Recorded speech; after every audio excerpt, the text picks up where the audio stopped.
자, 문제 30번부터 나머지 40번까지 자, 한번 보겠습니다. 자, 회계관리 2급 31번 문제입니다. 자, 다음 중 결산 수정문계 목적으로 가장 올바르지 않은 것입니다. 결산 수정문계 하는 게 한 해를 마감한다는 의미가 있죠. 한 해를 마감을 해서 이제 정리를 한다는 뜻인데, 그래서 그 목적이 이제 이런 목적이고요. 자, 한번 봅시다. 자, 1번. 편의상 현금주의로 회계 처리했던 부분을 발생주의 회계로 전환하는 경우 결산 수정분계가 필요하답니다. 그러니까 편의상 현금주의로 회계 처리를 했어요. 발생주의로 전환할 이제 필요가 있는 경우 회계 처리를 한다라고 되어 있는데, 사실 이것도 맞는 거죠. 왜냐하면 발생주의로 회계 처리를 바꾼다는 거는 내가 이거를 한 해 다 정리하겠다는 뜻이 되니까. 자, 그래서 맞고요. 그 다음 2번. 회계 기간에 비용이 발생하였으나 현금 지급 기일이 도래하지 않은 경우 기말에 수정분계를 실시할 필요가 없답니다. 자, 회계 기간에 비용이 발생했어요. 현금 지급 기일이 도래하지 않았어요. 기말에 수정분계를 실시할 필요 없답니다. 아니죠. 이거는 정확한 수익과 비용의 대응 원칙에 의해서 미지급 비용이나 아니면은 뭐 미수 수익 같은 이런 회계 처리가 꼭 해줘야 되는 겁니다. 발생은 안 했지만 발생했다는 의미로 수익과 비용의 대응 원칙을 올바르게 해줘야 돼요. 그래서 정답은 2번 틀렸다라고 보시면 되고요. 자, 그 다음 3번. 외상 매출금이 미래에 완전히 회수된다고 볼 수 없는 경우 회수 가능한 금액을 결산 수정분계를 실시하여야 한다. 맞는 거죠? 왜냐면 회수 가능한 금액으로. 그러니까 미래에 완전히 회수된다고 볼 수 없는 경우. 그러니까 이게 뭐냐면은 대손 설정한다는 거죠. 그래서 맞는 거고. 그다음 4번. 유가증권의 경우 그 가치가 변동을 해서 기업 가치에 영향을 주는 경우 적절히 평가해서 배선 수정 분계를 실시한다. 유가증권이죠. 그러니까 이거는 평가죠. 평가 손실과 이익으로 적당히 해라 라는 뜻이니까 정답은 2번으로 체크해 주시면 되겠습니다. 회계관리 2급 문제 32번입니다. 다음 자료를 이용하여 유통업으로 영위를 하는 주식회사 3일에 매출원가를 계산하면 얼마인가 입니다. 자, 이 문제는 비교적으로 좀 정직하게 나온 문제예요. 산식을 적자면 이렇게 됩니다. 기초 재고액 플러스 단기 순매입이 되죠. 빼기 기말 재고액 이렇게 됩니다. 기초 재고액하고 단기 순매입이 더해주죠. 그럼 기말 재고액 빼주는 거예요. 그러면은 매출원가가 나옵니다. 물론 단기 순매입액에서 빼야 될 거는 있습니다. 어떤 거냐면은 매입 할인, 매입 애누리 이거 다 빼줘야 돼요. 자, 이거 다 빼주고요. 근데 재고자산 평가 손실 있잖아요. 이것도 기말 재고액에 빼주셔야 돼요.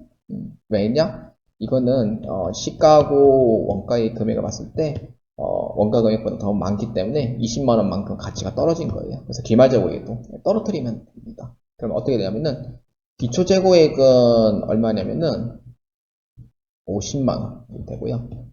플러스 단기 순매입액은 얼마냐면은 350만원에서 10만원 빼고 20만원 빼줘요. 그럼 얼마냐면은 320만원입니다. 단기 순매입액이 되고, 그 다음에 재고자산 평가 손실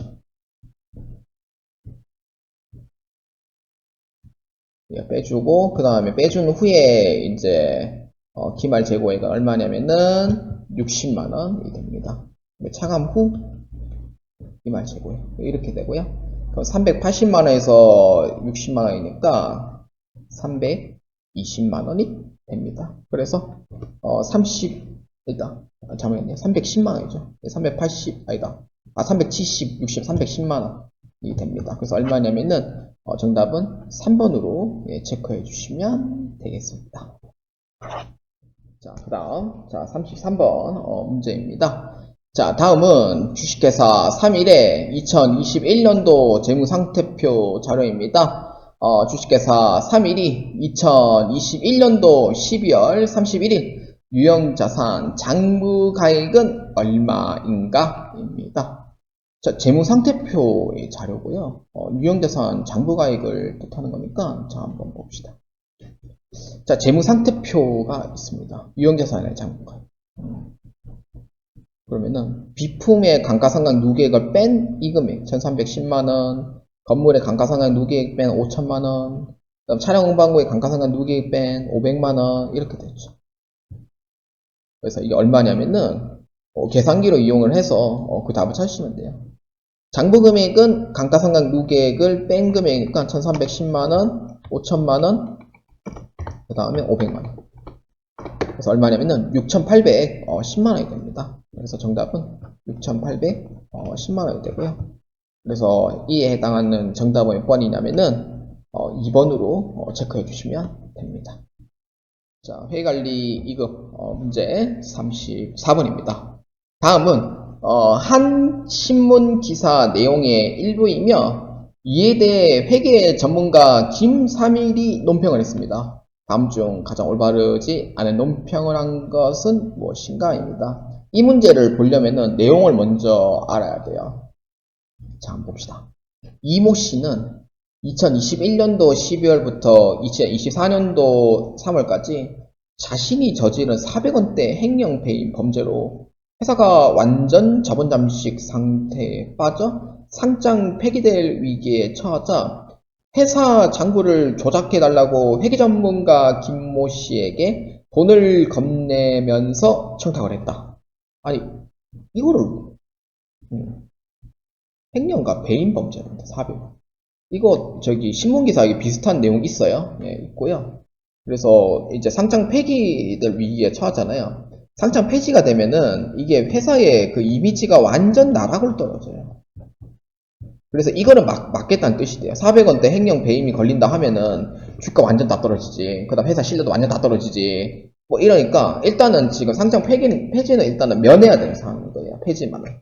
그래서 면해야 되니까 일단 김모 씨한테 이제 돈을 넘겨준 거죠. 이거 저 상장 폐지해주세요. 도장 해주세요. 이렇게 부탁한 거예요. 나 같으면 안 해줍니다. 그래서 김모 씨는 각종 계약서를 위조를 했고요. 그래서 기획사의 단기 순이익 314억 원을 영원으로 등갑시켜 줬습니다. 400원대 배임 횡령을 3년 내내 몰았다는 게 말이 안 되거든요, 사실. 그래서 314원을 이제 영원으로 등갑시켜주고, 그래서 의견 거절이라고 적었던 감사보고도 한정 의견을 바꿔준 거예요. 한정 의견을 했다는 뜻은 뭐냐면은 일단 상장 폐지는 일단 1차 경고는 받거든요. 1차 경고는 받는데 일단은 상장 폐지는 일단은 면했을 거예요. 분명히 34번에. 그래서 이렇게 되고요.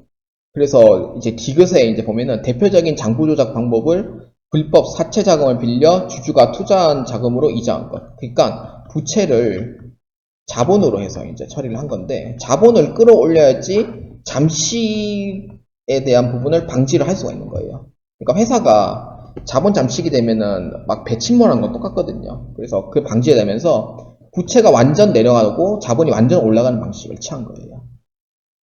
자, 그래서 회사의 가공의 재고 자산을 만들어서 이익을 부풀린 방법도 사용했다. 그러니까 기말 재고액을 한참 끌어올린 거죠. 그렇게 하면 매출원가 적어지니까. 그래서 단기 순이익을 0으로 이제 바꿔주는 거예요. 그래서 이러한 사항으로 지금에 대한 내용이 되고요. 그래서 올바르지 않은 논평을 지금 한 거니까 자, 한번 1번부터 4번까지 한번 봅시다.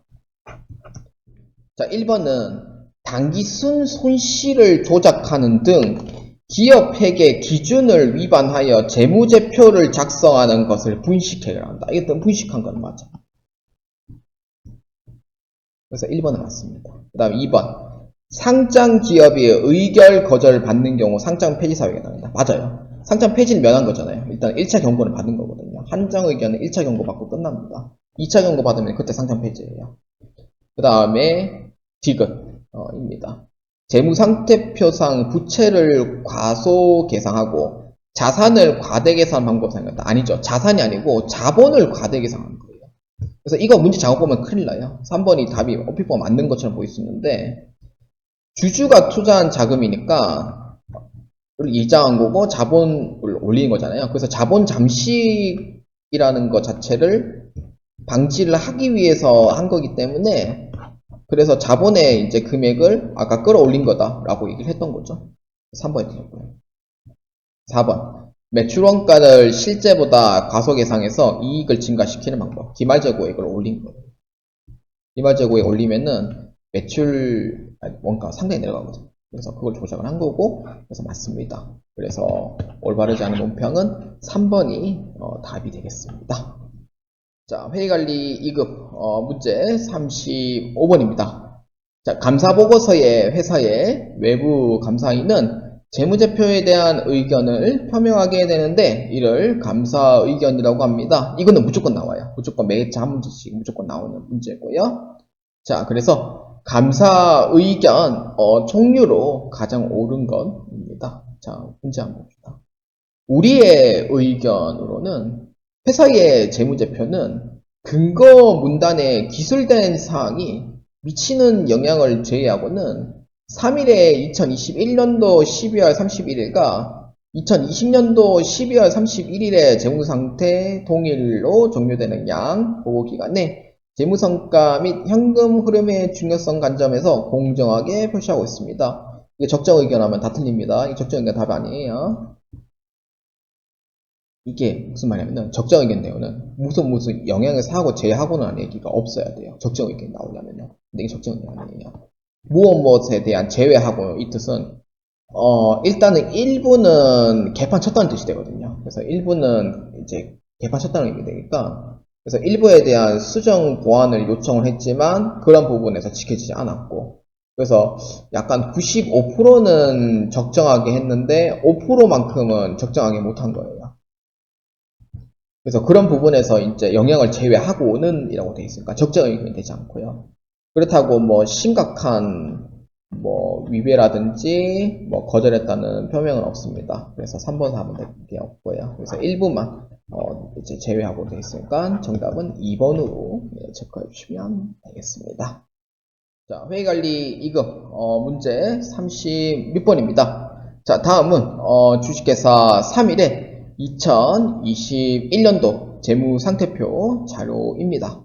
주식회사 3일에 2021년도 12월 31일자 총자산은 얼마인가? 입니다. 총자산 얼마냐? 참 문제죠. 한번 봅시다. 부채 총계와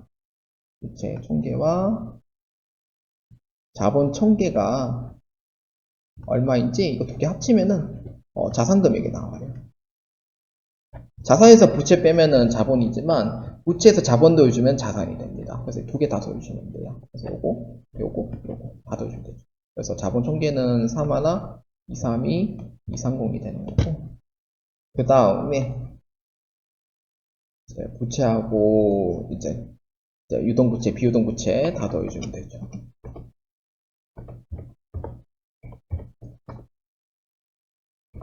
자, 얼마냐면은 2610830 됩니다. 이렇게 돼요. 그래서 2610830 되니까 이 금액들을 다 더해주면은 답이 나오겠네요. 그래서 얼마냐면은 총자산은 57340,537원입니다. 그래서 36번의 답은 4번으로 체크해 주시면 되겠습니다. 자, 37번, 38번 문제입니다. 다음은 주식회사 3일에 2021년도 12월 31일자 재무제표입니다. 37번 주식회사 3일에 당자 비율을 계산하면 얼마인가? 입니다. 당자 비율이야 뭐 어렵지 않죠. 당자 비율이 뭐냐면은 당자 자산에서 유동부채 이걸 나눠주시면, 당자 자산이 얼마냐면은 요거 두 개, 현금 및 현금 자산 매출 채권 이 금액 더주면 돼요. 얼마냐면 30만원 이 되고요. 매입 채무 해당하는 유동부채 15만원 더해주면 됩니다. 그래서 얼마냐면은 이게 200%가 나오게 됩니다. 그래서 이게 2가 되거든요. 그래서 2가 퍼센트 아니면 200%가 돼요. 그래서 정답은 2번으로 체크해 주시면 되겠습니다. 자, 그 다음, 자, 회관리 2급, 38번 문제입니다. 주식회사 3일에 매출 채권 회전율을 계산하면 얼마인가? 단 매출 채권 금액은 기초와 기말이 동일하다고 가정을 합니다. 뭐 이거는 이렇게 하면 되죠. 어떻게 하냐면은 여기에 매출 채권 금액 있죠. 여기. 그 다음에 매출액과 매출원가 이렇게 있으면은 여기 매출액 그럼 회전율이 얼마인지 나오겠죠. 아마 이게 답이 몇 회가 나오냐면은 38번의 답이 10회가 나올 거예요. 자, 한번 봅시다. 자, 매출 채권, 그다음에 매출만큼 나눠주시면 돼요. 그래서 얼마냐면은 이 매출액을 150만원으로 하고 그 다음에 이 매출 채권만큼 나눠주시면 됩니다. 15만원. 그래서 이게 계산기로 이용을 하시면 되겠고요. 자, 얼마냐면은 150만원에서 나누기 15만원. 그래서 얼마냐면은 10회가 됩니다. 그래서 매출채권 회전율은 10회가 된다는 걸 확인할 수가 있습니다. 그래서 이에 해당하는 정답은 몇 번입니까? 라고 물어보면은 10회인 4번으로 체크할 수가 있습니다. 자, 회관리 2급 문제 39번입니다. 회사의 단기 재무적 안정성을 분석할 수 있는 지표로 가장 올바르지 않은 것입니다. 재무적 안정성을 분석할 수 있는 지표. 그러니까 이 뜻은 뭐냐면은 자산, 부채, 이 자본에 관련되어 있는 부분을 보면 되는 거죠. 그러면은 자산, 부채, 자본과 관련되어 있는 부분은 유동 비율은 유동자산, 유동부채, 부채 비율은 총부채, 그 다음에 자본 총액, 당자 비율은 당자자산에서 부채 비율, 부채 이렇게 하면 되고 총자산 회전율은요, 이거는 그거 저기 매출 그 평균 매출 원가에 대한 그거를 산식을 되기 때문에 수익과 비용이 같이 들어가야 돼요. 그래서 올바르지 않은 거는 4번으로 보시면 됩니다. 자, 마지막 회관리 2급 문제 40번입니다. 자, 다음은 주식회사 3일에 2021년도 손익계산서와 관련된 자료입니다. 해당 자료를 이용하여 주식회사 3일에 영업의 수익을 계산하면 얼마인가 입니다. 이 문제는 영업의 수익 찾으면 돼요. 근데 없네요. 자, 이 문제는 약간 이렇게 역순으로 한번 올려보도록 하겠습니다. 역순으로. 이 문제를 알려면은 그 손익계산서 계산 구조를 먼저 알아야 되고요. 그래서 매출액, 매출원가를 빼주고 판매비와 관리비를 빼면은 여기까지가 영업이익이 나옵니다. 영업이익은 얼마냐면은 130만원에 40만원이니까 90만원이 됩니다. 자, 영업이익이 90만원까지 나왔고요. 자, 그러면은 이걸 역순으로 올리면은 이거를 더해주고 요건 놔둘게요. 그냥 더해주면은 여기 92만원이 돼요. 그러니까 법인세 비용을 마이너스 역순으로 올리면은 92만원이 되죠. 이게 세전이익이 92만원 나오는 거예요. 그러면은 영업이익이 얼마냐면은 90만원. 그 다음에 플러스 영업 외 수익은 얼마냐면은 알 수 없고, 근데 영업 외 비용이 얼마 있는지 알 수가 있어요. 그래서 얼마냐면은 8만원. 그랬더니 세전이익은 얼마냐면은 92만원이 나오는 거예요. 그럼 이렇게 되죠. 그러면은 얼마예요? 영업의 수익이 92만원 나오려면은 그러니까 얼마? 100만원, 10만원이 되죠. 10만원이 되면은 100만원에서 8만원 빼면은 92만원이 돼요. 그렇기 때문에 얼마냐면은 정답은 1번 10만원으로 보시면 되겠습니다. 자, 여러분 문제 풀이 및 해설이 모두 다 끝났습니다. 회관리 2급은 369보다 좀 더 문제가 어려워요. 그래서 생각보다 조금 당황했을 문제가 있고요. 뒷부분이 조금 많이 좀 힘들었을 거예요. 분명히. 그래서 많이 틀렸을 거라 생각을 하고요. 근데 그 정도면 뭐 충분히 합격할 수 있지 않을까 생각을 합니다. 그래서 회관리 2급은 입문자 위한 분들, 특히 이제 이론적으로 좀 내가 좀 해보고 싶다. 그러면 회계관리 2급 괜찮아요. 근데 회계관리 2급을 취득을 하고 그 다음에 회계관리 1급, 그 다음에 재경관리사까지 합격을 하시는 걸 저는 추천드리고요. 여러분들이 꼭 합격하셔서 제 영상이 좀 마음에 들었으면 구독 버튼 한번 눌러주시면 감사합니다. 시험이 이제 9월 23일 시험과 이제 11월 18일이나요? 시험과 그다음 12월 15일인가? 그때 그 시험이 지금 3번쯤 남았잖아요. 그래서 아마 여러분들 제가 계속해서 이제 회계관리 2급은 올릴 거니까 회계관리 2급을 다 올리고 나서 그때 회계관리 1급을 올릴까 싶기도 하고, 일단 시간 되면은 시간 되는 대로 이제 다 올릴 겁니다. 그래서 회계관리 2급을 준비하시는 분들이 합격하시고 회계관리 1급도 꼭 합격하시고, 그 다음에 여러분들이 꼭 준비를 꼭 잘해주셔서 꼭 합격하시길 바랍니다. 자, 저는 여기까지 진행을 하고요. 자, 여러분들 꼭 합격하시고 기초 역량 꼭 쌓으시길 바랍니다.